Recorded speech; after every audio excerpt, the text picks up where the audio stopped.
Anda masih menyaksikan Sapa Malang bersama saya Nadifa Rahma dan juga dengan dosen Fakultas Psikologi UMM ada Ibu Hudania di sini. Kita bahas tadi ya terkait dengan kasus oknum dokter terduga pelaku pelecehan seksual tadi. Karena memang sekarang ini kan banyak sekali ya kasus-kasus seperti itu yang viral di media sosial. Nah, saat ini pun juga korban juga merasa serba salah begitu ya Ibu ya, karena jika lapor ini takut salah, lalu jika tidak lapor pun salah, akan menyalahkan diri sendiri dan itu akan terus berulang begitu ya. Nah, lalu untuk melihat kasus tersebut, bagaimana apa yang harus dilakukan oleh korban jika mengalami hal-hal yang serupa tersebut, Ibu?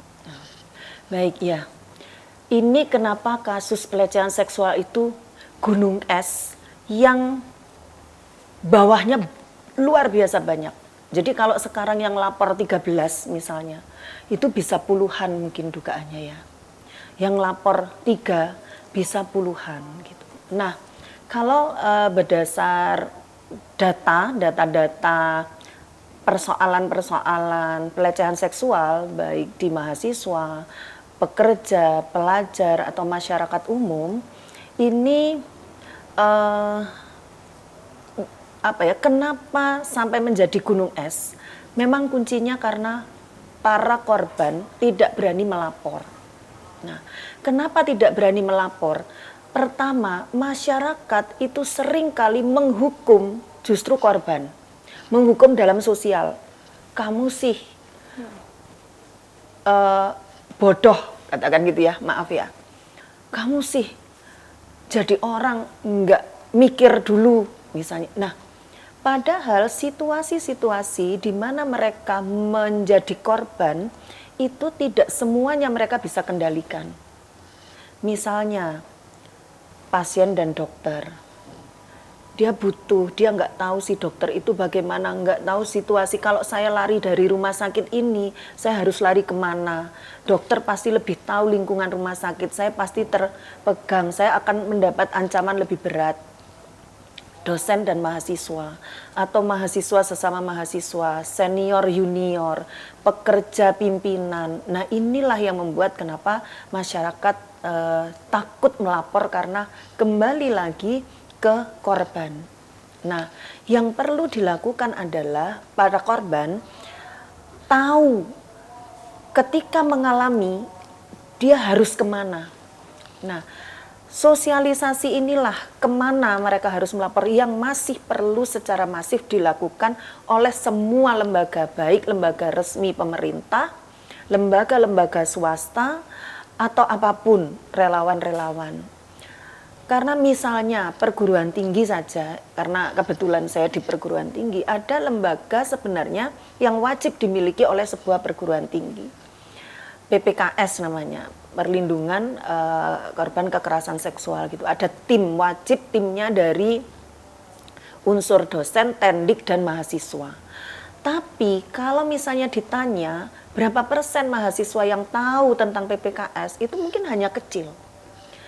Berapa orang di masyarakat yang tahu bahwa ketika menjadi korban, dia bisa ke PPA di tiap Polres, misalnya Polresta, tapi berapa persen yang tahu itu. Kemudian kepercayaan terhadap kerahasiaan. Nah, sudah mereka takut karena berbalik mereka yang jadi salah karena dianggap bodoh. Kemudian rahasia identitas mereka itu tidak terlindungi. Tapi mereka nggak tahu bahwa ada lembaga perlindungan saksi dan korban. Nah, hal-hal ini yang perlu dilakukan. Kalau di tempat kerja misalnya harus kemana, kalau di sekolah harus kemana. Korban-korban di sekolah itu juga banyak. Tapi anak-anak juga tidak berani karena ada power pada pelaku yang bisa mengancam keamanan nilai mereka, gaji mereka, kelulusan mereka misalnya. Ini yang harus menjadi perhatian. Bagaimana masif mensosialisasikan Anda harus kemana, dan lembaga-lembaga ini benar-benar menjaga kerahasiaan. Kayak kemarin saya lihat fotonya si korban terpampang. Nah, itu kan yang bersanding dengan terduga pelaku atau oknum. Nah, ini sebenarnya secara psikologis ketika dia melihat gimana ya kok dijejer dengan pelaku atau keluarganya seperti apa. Nah, ini hal yang sebenarnya mungkin masyarakat tidak berpikir di posisi si korban gitu. Nah, ini tapi dampaknya bisa luar biasa.